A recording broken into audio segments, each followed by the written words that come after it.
We're back with MCP Connects. Today we travel to beautiful Cape Cod, Massachusetts to visit with G.Love. G talks about the hustle and how he's been staying busy during quarantine. He also plays and dedicates a fantastic song called Jungle Gym to our rock stars and hospitals around the country. Let's go!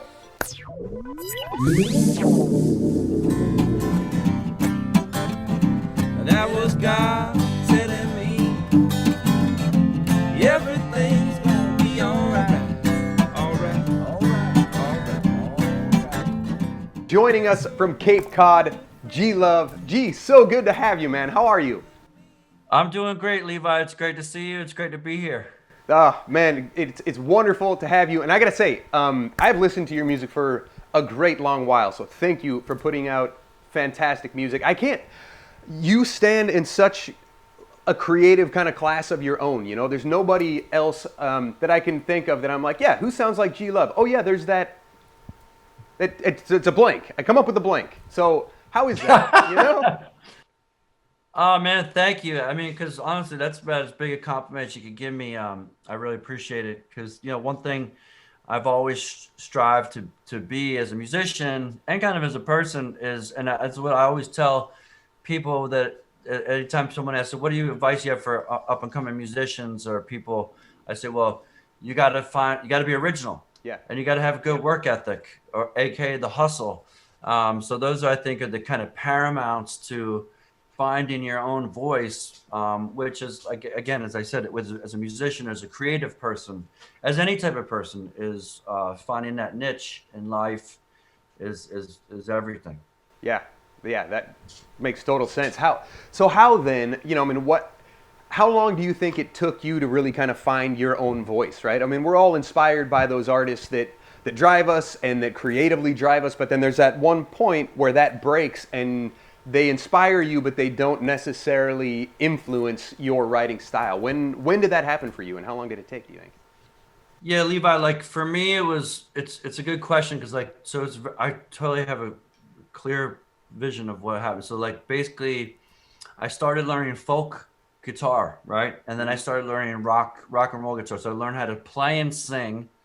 I was learning how to play and sing a lot of Beatles songs and a lot of acoustic rock and roll songs. And so then I started writing songs. And when I was about 15, I wrote my first song, and it was really heavily inspired by Bob Dylan and the Beatles, who were two of my big influences. And then that really gave me a voice. But I noticed that when I started getting out there as a teenager to like open mic nights and stuff, I'm seeing, other people were influenced by Bob Dylan and the Beatles.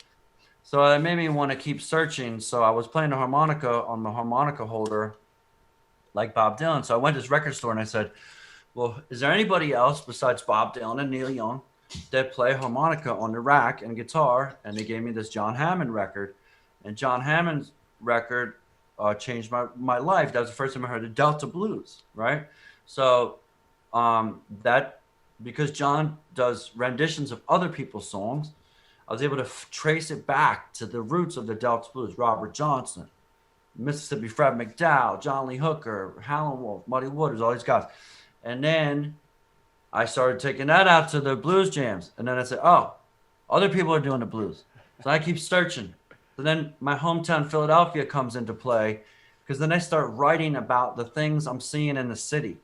So I start doing this thing, what I call street side blues, playing the blues, but talking about things that I'm seeing in the city, like basketball, racism, social dynamics, homelessness, graffiti writers, people partying, the scenes at the park, the scenes at the basketball court, the scenes at the laundromat. So trying to paint pictures. And then from there, I started rapping. And once I started rapping, it was like the sky opened up. And at that point, I knew that I found my niche, which was playing acoustic guitar that was driven by the Delta Blues with a hip-hop based lyrical delivery. And that was when I became G.Love. So that was it. Yeah.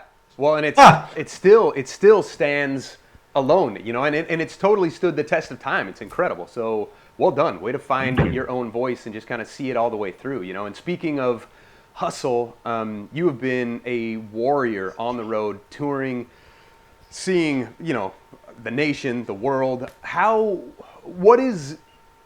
we're in crazy times right now, right? What has it meant to you, and how has it affected you, just kind of where we are right now as a global community?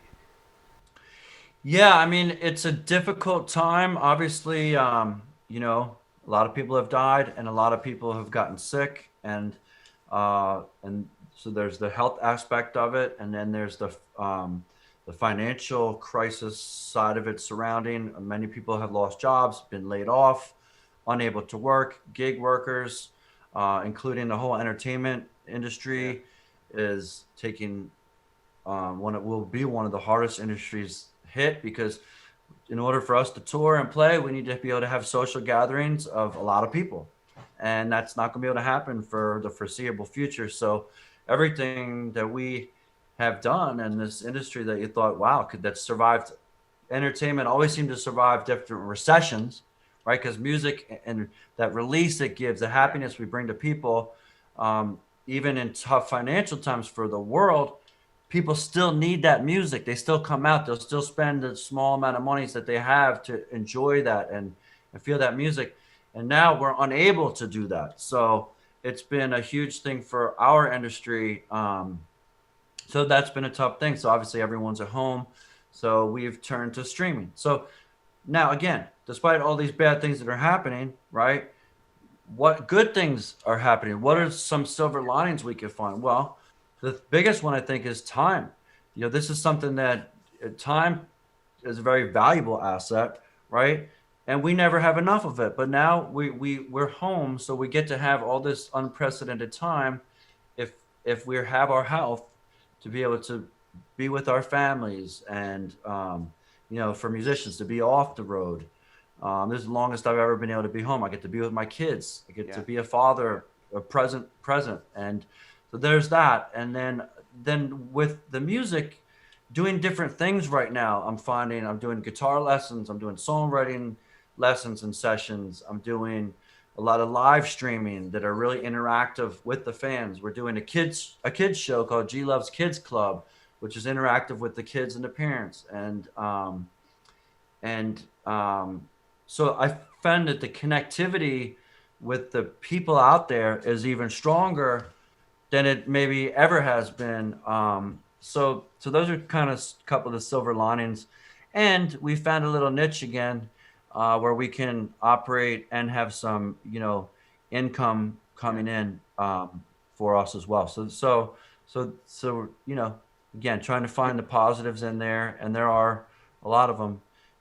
So there is opportunity right now.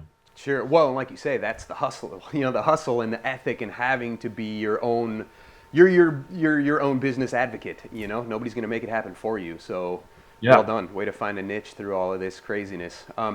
You mentioned that the connection is still strong, and that's a theme we've seen with quite a few artists who actually have been surprised by the fact they're not out touring, but they're still able to connect through this live streaming thing. And in some ways, it's almost more personal. Have you found that as well? Yeah, really. Honestly, I just right before our session here, I just was doing a harmonica lesson with this guy named Chris G. It's been awesome. We're probably 10 lessons into it now, because we've been doing it every week now. And, he's really come a long way as a harmonica player. And then he's like a business guy. And then after this, I have a lesson with a 10-year-old boy named Evan, who is just learning all the chords, and I'm encouraging him to write songs. So he's, and so it's just a whole gamut of really personal connections with my students. And then again, on my live streams, because a lot of live streaming we do is either on Facebook or Instagram, and I have a bunch of different shows. We have the Cracking Beers with G.Love, which is kind of adult show, last Thursday nights at 8:30 p.m. EST, and then Wednesday a.m. at 11:30 EST is G.Love's Kids Club. That's for kids and the parents. And then Saturday's live streams at 5 p.m. That's the home show pop off. That's just kind of like everybody, live stream, and then all the benefits are doing so. Sure. But yeah, because you have the comments, you know, we do shouts out, you know, hey, who's out there? You acknowledge everybody. Yeah. And then I'm also doing another thing too, which is the Cameo platform. And you can get a personalized shout out. So mine's like cameo.com/Philly G.Love.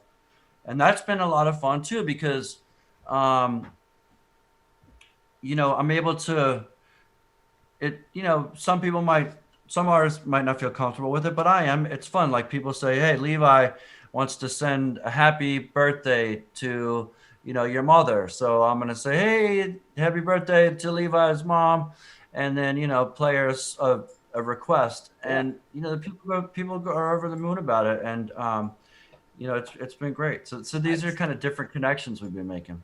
I think it's so cool. You know, I mean, that is really the basis of what Melodic is, right? We stream live music to kids in hospitals who can't leave their rooms, you know, and who feel like they're kind of slipping through the cracks of society. So your dedication that you give is going to be that lifeline where they can really connect with you and, you know, and get some hope in a tough situation. It's not just fun. I think it's powerful as well, you know? I'm curious, man, in all the years you've played and you know, how really music has become such a foundation for you in your life. What is it? Do you have one word that you could wrap up what music means to you? Music is love, you know, and that's, you know, that's what I'm bringing, and that's my gift to the world, you know, because I love music and I love the way it makes me feel, and I can make people feel that and give that to them and give them those moments of joy and inspiration and release and happiness. You know, that's my job, is to make people happy, and you know, to be able to, you know, sing some songs from my home and make a connection, especially for the kids out there. You know, that's a really special thing, and you know, it makes me happy to do it, you know. Beautiful. Well, speaking of giving love and you know, and happiness to these kids, do you have some specific kids in hospitals you want to give a shout out to, and do you have a song you want to play?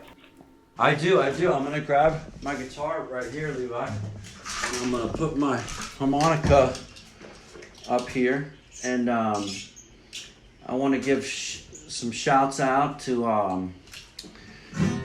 the hospital, the University of Pennsylvania, Maimonides Medical Center in Brooklyn, the AdventHealth in Tampa, and West Jefferson Medical Center in New Orleans. And I want to say hi to Maddie in Washington. I want to say hi to Avery in New Jersey. I want to say hi to Landry in Texas. And I want to say hi to Brogan in Kansas. Okay? So I want to sing all you kids, Maddie, Avery, Landon, and Brogan, and this is for you guys. And this song is called Jungle Gym. Should I sing it, Levi? Do it.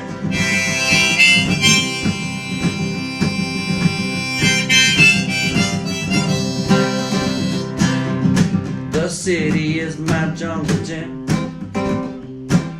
Look at this big great world that we're living in. There's lots of fun to be had on these streets. We can take a ride, just you and me. It's a jungle gym. It's a jungle gym. Trolley cars and buses too. All the big kids going to school. I'ma catch a treat from the ice cream man. Catch me if you can. It's a jungle gym. This city's nitty gritty, but it's so much fun. We can take a ride. Go tell everyone it's a jungle gym. It's a jungle gym. Sha-la-la-la-la, la-la-la-la-la-la-la-la. Sha-la-la-la-la-la-la-la-la-la. These streets have got a rhythm, it's a funky beat. The more I find about the city, the more I find about me. It's a jungle gym. It's a jungle gym. Movie theaters and museums, fishing in the pond. ABC, 1, 2, 3, bring your friends along. It's a jungle gym. These streets have got a rhythm, it's a funky beat. The more I find about the city, the more I find about me. It's a jungle gym, it's a jungle gym. Movie theaters and museums, fishing in the pond. ABCs, 1, 2, 3, bring your friends along. Flying kites way up high into the blue sky. We can take a ride, just you and I. It's a jungle gym, it's a jungle gym. Everybody sing, sha-la-la-la-la-la-la-la-la-la-la-la. Sha-la-la-la-la-la-la-la-la-la-la. This city's nitty gritty, but it's so much fun. We can take a ride, go tell everyone it's a jungle gym.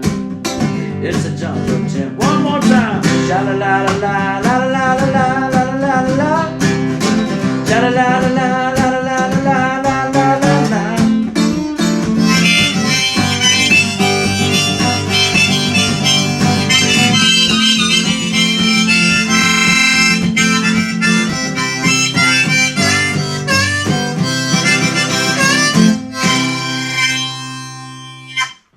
Yes!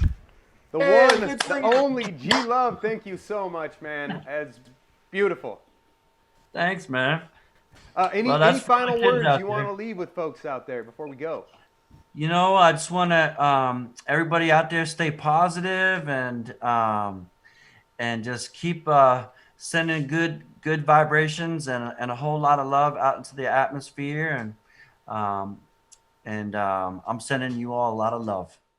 Thank you all so much for joining us. If you or someone you know is battling illness and needs support, you are not alone. Sign up today at melodiccaring.org. And a huge thank you to all our first responders and healthcare providers working so hard during this COVID-19 crisis. We appreciate you. I'm Levi Ware. This is the Melodic Caring Project.